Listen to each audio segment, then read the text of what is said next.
Hello and welcome to A Life More Wild. This is Chris from Canopy and Stars, and in this episode we're thinking about stillness and motion in the outdoors. Later on we'll hear from Gail Muller, who thru-hiked the entire Appalachian Trail despite a chronic pain condition. But first, we're walking in the woods with Richie Norton. So anything that involves movement is an advantage and a move in the right direction to improve posture. And if you can do that outside, when the sun's shining, surrounded by nature, bonus. As a teenager, Richie was one of the most promising young rugby players of his generation, but a serious injury meant his career was over before it had really begun. A long, bumpy and pretty dark road eventually led him to renewal and reinvention. He has now become a renowned yoga, breathing and movement coach, something he admits he would never have imagined in his wild rugby playing youth. We join him for a morning stroll near his Dorset home. Okay, so we've just left my cottage in this quaint little village called Cheddington. It's on the boundaries of Dorset, Somerset and Devon. You could literally look over across the fields to our left right now, across the rolling green fields, and see Somerset to the right. And just over the next hill is Devon. So it's in that really great little triangle of all these beautiful rolling hills and country villages. But walking down this village road, very rarely see another soul unless there's another dog walker, but it's often the animals that will make a more regular appearance. A little robin there on the right there, just resting on the fence.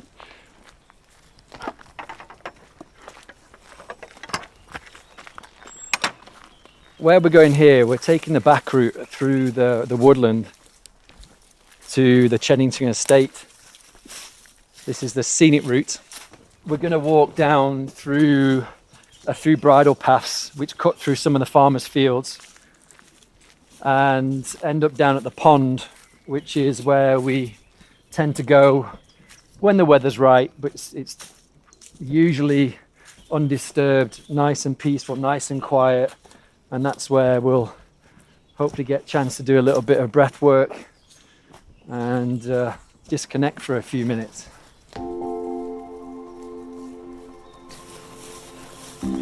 So just giving you a bit of backstory, I wasn't always in touch with nature, and you wouldn't have found me wandering through fields talking about how magic wildlife is. I was a rugby player through and through. I drank beer, I burnt the candle at both ends, and then I burnt myself out. My rugby career began actually when I lived in the Middle East. My dad worked offshore. We were based in Doha, Qatar, and my dad used to play rugby out in the sand, and that's when I was exposed to rugby. I just love the physical element of it. So we moved back to Cheshire, where I went to school. When I got a little bit bigger, I started to get more opportunities to play at a higher standard. I played for my county. I had my first England trials as a colt, and I had real promise. I'd set my heart on being a professional rugby player. That's all I wanted to do.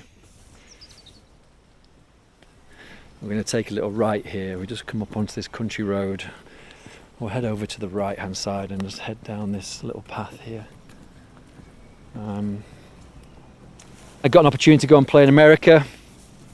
So I went to America and I thought, right, well, this rugby is getting me a free ticket around the world. Let's go and exploit this and let's really make the most of it, because what an opportunity.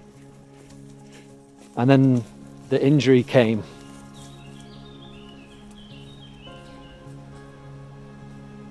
I crushed something in my spine, hyperextended my knee. I got knocked out a couple of times, and it was one thing after the other. And I realised I wasn't doing enough, and I hadn't prepared my body in the best possible way. And fast track around the corner, I was a very lost boy, and I came home with my tail between my legs, because by that point I told everybody I was going to be professional and I was going to end up as a TV pundit on Sky.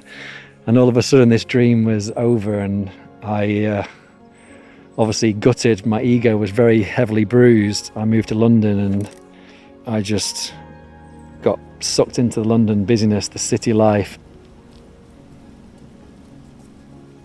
I was in this job, I was wearing a suit, making money, working in the industry. I didn't really have any interest in that at all. And I was just doing it for all the wrong reasons. And I was filling in these gaps, making myself happy rather than being happy in myself by going out and partying and doing things that weren't really good for my health. At that time, I just felt like I had to hit rock bottom. So I wasn't exercising, I wasn't eating great food, I was drinking lots. And it was someone who just sat me down and said, "You're not looking very well, is everything okay?" And I was like, I could feel my bottom lip go, and I was like, no one's really ever asked me that, honestly. And it caused me to like look inside myself and reflect on the fact that I hadn't been happy for quite some time, and I was just literally getting by. I wasn't thriving, I wasn't living my best life, I was literally just getting by.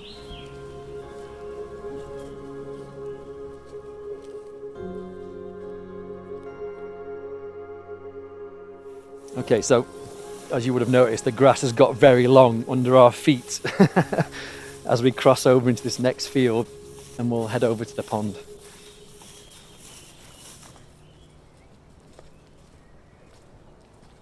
Going back to where I found my happiness, I moved all the way to the other side of the world. I moved to Australia, and I reconnected with the ocean, which had been part of my life from a very young age. I learned how to surf. I was 30 years old by this point. Everyone thought I was a nutter. I realised surfers were also practicing yoga. I'd never done yoga. I thought yoga was for, bendy girls in spandex. But it took one person who pulled me aside and said, "Come and do a class with me. I think it's what you need. I think it's what your body needs. I think it's what your head needs." So not only was I out in nature again, appreciating how incredible it is just to be outside in the sunshine around good people, it was slowing down my breathing.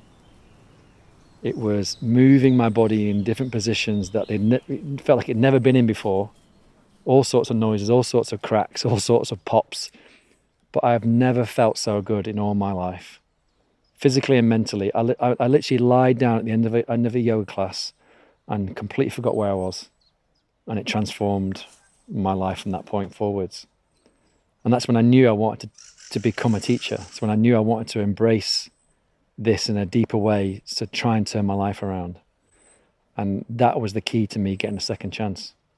I went all in on improving my health, learning about my body, and took myself out into the wild as often as I could to find some space, because that's when I found I was able to think better, I was able to be myself, I felt less distracted, and that became the foundation of how I wanted to live from that point forwards.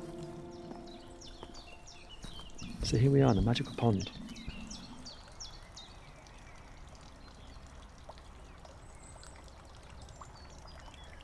So we're just at the edge of this pond, currently full of lovely lilies.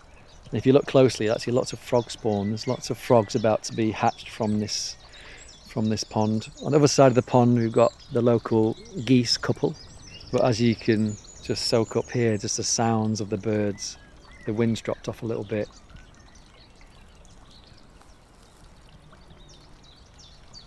You've got to give yourself some time. You've got to create a little bit of space.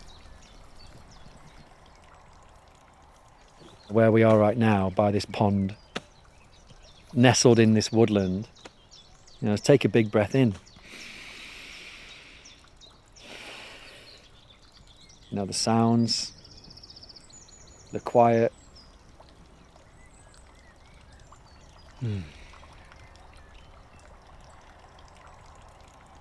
How often do people stop and just focus on their breathing like that? When do they ever stop just being in their head?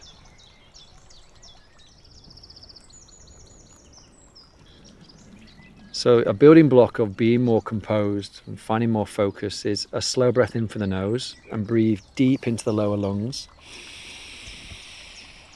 And then let it out nice and slow out of the mouth.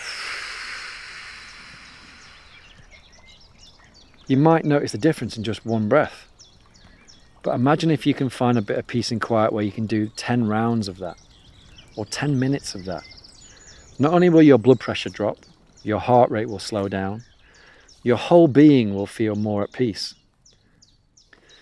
So if you want to start working on your well-being and work on your physical and mental and emotional health, bring attention to your breathing.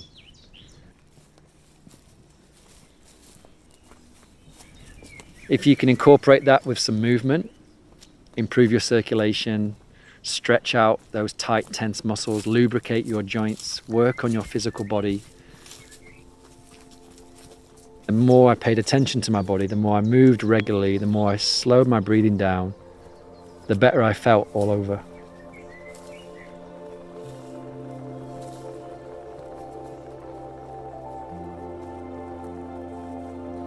I did 3 years in Australia, learnt so much. I came back to London and nobody was talking about it. I was looking for places to go and eat that had good quality food that I'd got used to. I was looking for yoga studios that were teaching the classes that I wanted to go to that I'd been used to. And I was walking around looking for gyms that I could connect with other people that were training the way I was training. I'd learned to do some jiu-jitsu and capoeira and all these other movement practices that were so fluid and felt so good in my body, that weren't just about lifting weights, that was having me looking and feeling better than I'd ever been. And by that point I was 33 years old and I was in the best shape of my life.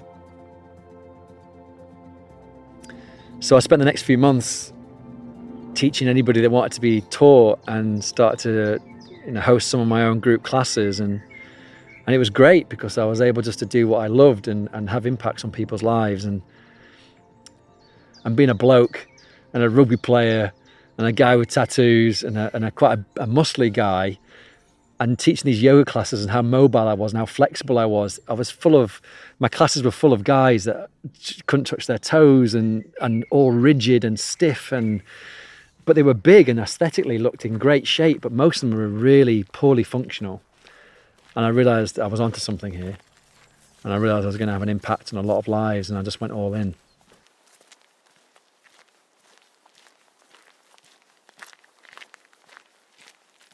When you're outside, I find movement is just the natural action.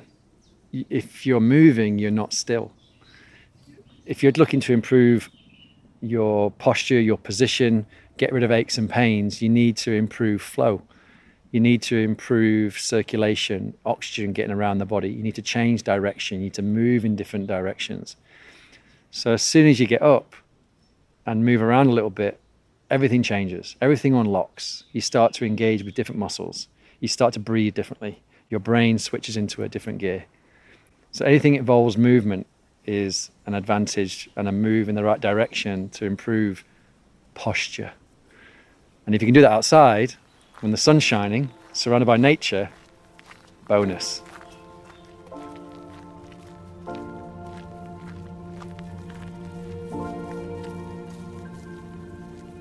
The old me, the person I think back that I don't recognise, had a very limited range when it came to dreams and ambition. Low expectations of himself. I'm grateful for the lessons, as tough as some of them were, and continue to be.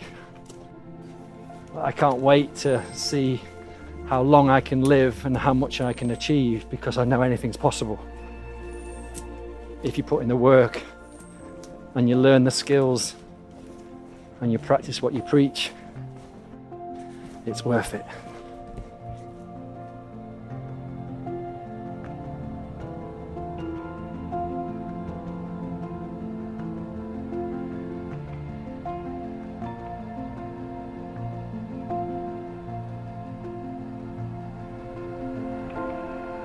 Richie talked a lot about how you have to work for your mental and physical health, something which Gail Muller knows all too well. Gail is a writer and adventurer with an unstoppable energy. Diagnosed with a chronic pain condition that stole her early 20s, she fought to regain her health, get back into the outdoors, and eventually take on all 2,200 miles of the Appalachian Trail. Where are you right now? I was half expecting you to beam in by satellite from up a mountain or something, so... I was potentially going to beam to you from footpaths, but I am coming to you from my house in beautiful sunny Falmouth, Cornwall. But I see you've got the map board up behind you. Yes, that's the map of Cornwall behind me, where I kind of mark with a date where I hiked, who I hiked with, so I have a lovely memory board here in my kitchen. So, going sort of right back to the start, have you always been a nature, outdoor adventure person? Well, I have, because I was lucky enough to be born here. And when you are brought up in the fields next to the sea and your family have a history of being rowers and seafaring people, you naturally, it's your playground, if you like. So what specifically were your memories of growing up in Cornwall?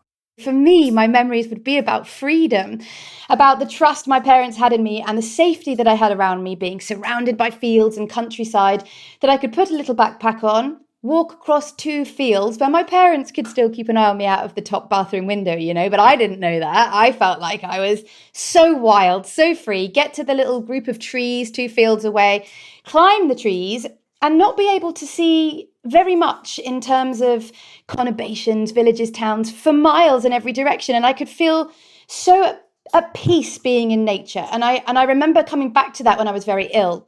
So you're living this amazing sort of rural free life. Was there a moment when you were told that's not going to be the case forever? Well, yes. And I was still pretty young and not able to process it really. So when I had been born, my feet had turned inwards in utero, and I was told, and remember being told, that as a very small baby, I had casts on the back of my legs to kind of straighten out my ankles, to encourage them to straighten my feet.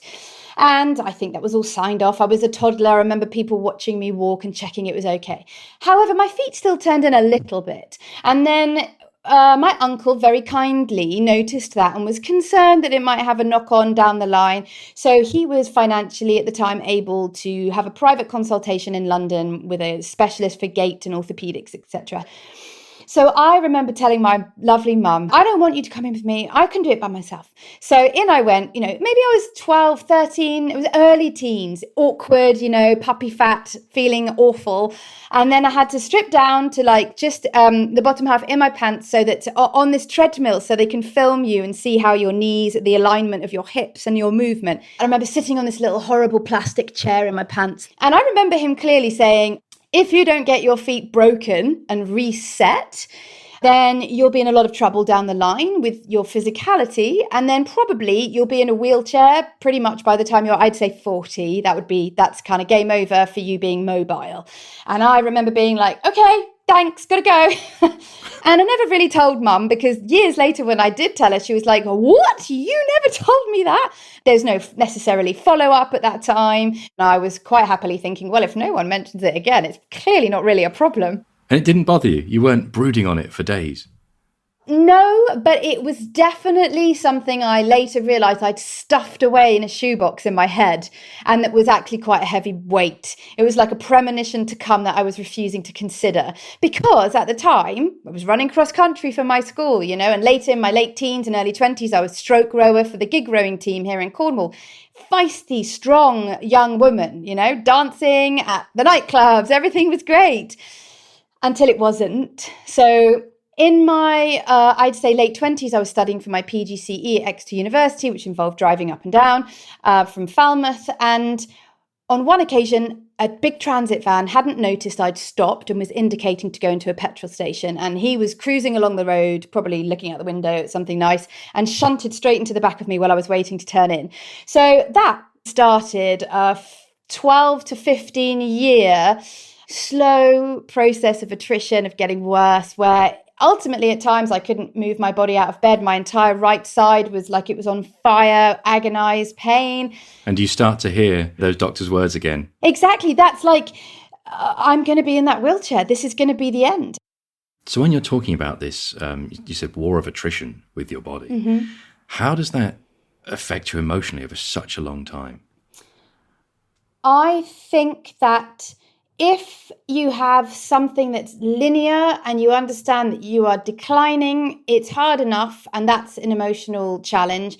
But for me, emotionally, it was extra challenging because some days I'd be okay and feel better. And then another week would go by and I'd be in a terrible state again for another 4 months. So emotionally, that takes its toll a lot.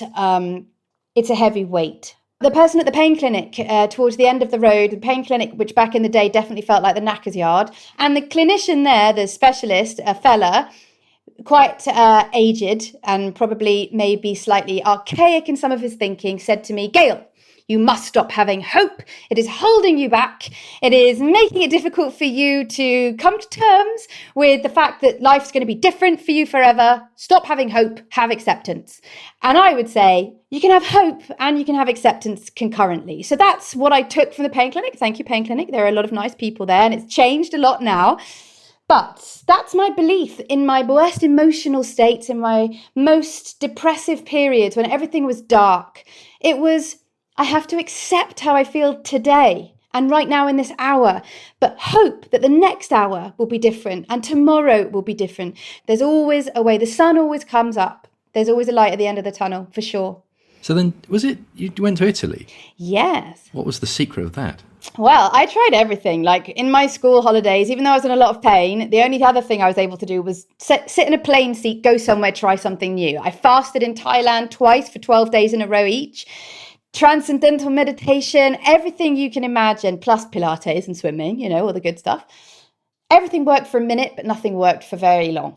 And I ended up seconded to the European Commission as a representative of excellence in British teaching. The Commission put me in a school in Italy. Brilliant, except not brilliant, because once I arrived in Italy, yes, I'm not hopeless. I have got purpose. Woo! Oh, I don't speak Italian. I live on top of a mountain. I don't have a doctor. I don't have a chemist. I've got no Pilates teacher. I don't know a chiropractor. I am over. There were many low points, but that was the lowest.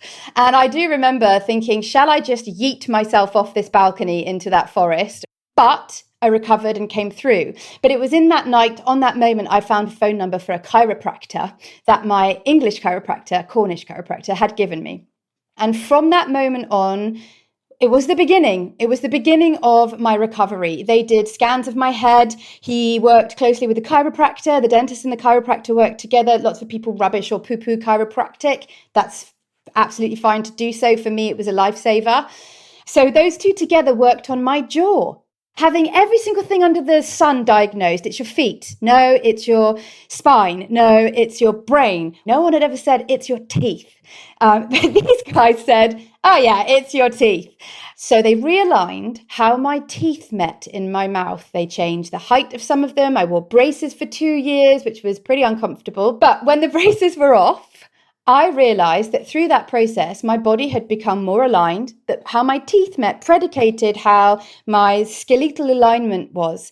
It changed my eye balance, and that allowed my brain to tell my body to come into the straight alignment. Because my jaw was wonky and my teeth were wonky, every time I chewed, spoke, yawned, my eyes would slightly skew, which would be sending a message to my brain that I wasn't level. So my brain would say, oh, Gail needs to come up a minuscule amount on the right-hand side constantly. So it was twisting me out of my own socket. And when they aligned my teeth, it took away 90% of my pain. So I started to walk, started to run, started to be able to lift weights, build my core muscles again. And then from there came the Appalachian Trail and a whole new chapter of my life. So the Appalachian Trail then. Oh, yeah. The scenery looks absolutely incredible. What was your sort of, if you can possibly give us a favourite moment of the trail, or 2 or 3 even? Favourite state, Maine and the 100-mile wilderness, because that's where I started and that's where a lot of things kind of blew my mind, learning a lot about trail culture, about the States, about Maine, about what it's like to be in thousands of miles of forest. We're British. We have literally no idea, about what that kind of mass and weight of forestry feels like around you. It's claustrophobic and frightening, and the forest is alive, So Maine was stunning and the people were amazing. But for views, for the most joyous moments on trail, with the best little nugget of trail family that I had, the Shenandoah mountain range in Virginia, walking the Shenandoah Mountains was one of the greatest privileges I've ever had in my life. And I'd recommend it to anybody. It's just tremendous. The trail must have just felt like an enormous personal triumph. Yes. And in the beginning of the trail, it was all about, I'm going to get to the end, woo! And then very soon it was like, am I going to get to the end of today?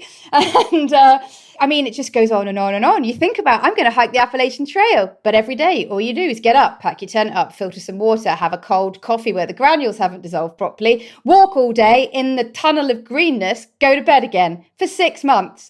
So sometimes you just want to go home. And when I got to the end, I went back on trail in the winter, blizzards, ice, eyelashes frozen, hair frozen, barely anyone on trail, hiking through in the sleet to the very end.